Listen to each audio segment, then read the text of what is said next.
Describe a real-life situation that inspired you.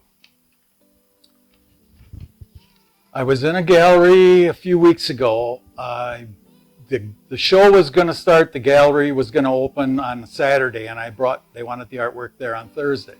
So I went down, brought my art pieces in, and I believe I had 2 of them. I dropped them off, I got back home, and one of my pieces had sold already. Oh. And the show hadn't even opened. It was like 2 hours since I dropped it off. Come to find out, one of the other artists were bringing their work in there. And the gal grew up in a home that had an owl, a stuffed owl or some kind of owl. And when she walked in the gallery to bring her piece in, she saw that owl, and they said she stopped dead in her tracks and walked over and just stared at it and pretty much said, I got to have that. It reminds me of my childhood. It reminds me of where I lived. Isn't that great? And I met her when the gallery opened, the opening night. I talked to her for a while, and it was really great. She said, I'm an artist, so I don't buy art from other artists because I'm an artist. She says, you're only the second artist I've ever bought a piece of artwork from. And wow. That was worth the whole thing for doing, the reason for doing that owl. It was found in the woods on a log and put into an owl, and this person, it reminded her of her childhood, and what could be better? It was meant to be. The story was better than the meant to be that you went up to the show to put the owl in, and that she was there also? Yeah, it was just, and that's kind of the way it goes, that somebody sees a piece of art and they just connect with it. Yep, I found that also. That's the way it goes. When you're creating your art, you're actually seeing it somewhere else and then doing the work here? Or it doesn't sound like you're working in your studio and then deciding what you want to do and do it. It comes back to my studio, but I find it when I'm out and about, and my brothers who, if I'm fishing with, or, I'm fishing with them somewhere and I see something on shore that I got to have because it motivated me to get it and make something out of it. They go, oh, here we go again. We're fishing, but we're going to go looking for art stuff, so they give me a hard time. But yeah, that's where I find all my stuff while I'm out and about. That's great. What's the best piece of advice you've been given?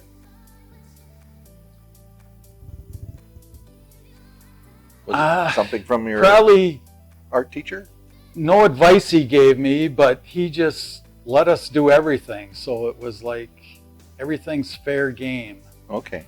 I remember a little kid once. I was doing a show. I had my artwork there, and the owner of the gallery came out and said, there's a little kid that wants to talk to you about your art. And I go, okay, fine, sir. So he come over to me and he says, how do you do that? Why do you, I want to do art. How do you do that? And I said, well, the best thing you can do is just start doing art. Find something you like to do. Don't copy anyone else. Find something you want to do, and if you copy me, then you're doing the same thing I'm doing. Right. Find something different and something you like to do, and you'll be a lot happier than trying to copy somebody else's stuff. Were there a lot of students in that art class you were in? Did that art teacher motivate other students to go on and be artists that you know of? There are some, I can't recall the names, but there are some that became clothing designers and that did well. And I kind of wish when he left, he was only at my school for about 4 or 5 years, and then he left and he went out to Oregon. Oh. And he was a professor. Oh. Okay. And he was big into castings and stuff. And did you ever reconnect with him? I was out to visit him about 6-7 years ago, and we did some more bronze casting. Nice. And he's got a nice studio out there, and he had grad students stay with him on his place in a little room he had out and back, and it was great catching up with him. Yeah. He didn't build any fires inside the school. No, but when we melted the bronze in his oven that he built, there was like green-blue flames shooting out of that thing. Bronze is 2,400 degrees, right around that, 24 wow. melting degrees for bronze. So and funny thing, back in high school, we did a bronze casting. And so we stayed after school one night. Nobody was there, just me and him. And we're melting the bronze. And he says to me, now, Gary, I got the pour side, you got the handle side. We're going to pour this. Now, chances are there's going to be some wax in the mold yet.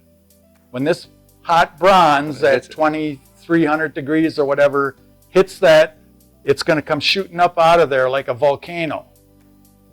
He said, I don't care if a piece of slag goes down your back in your shirt and your skin is burning.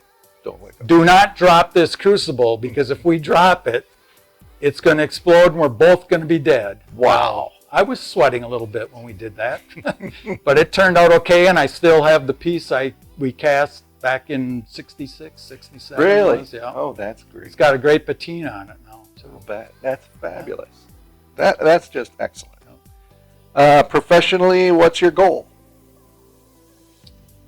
Just to keep doing art. Keep working. I'm going to just keep at it. And somebody told me today that artists live a long time. And I said, well, I hope you're right, because that's my aim. The longer I can stay here, the more art I can do. So thanks.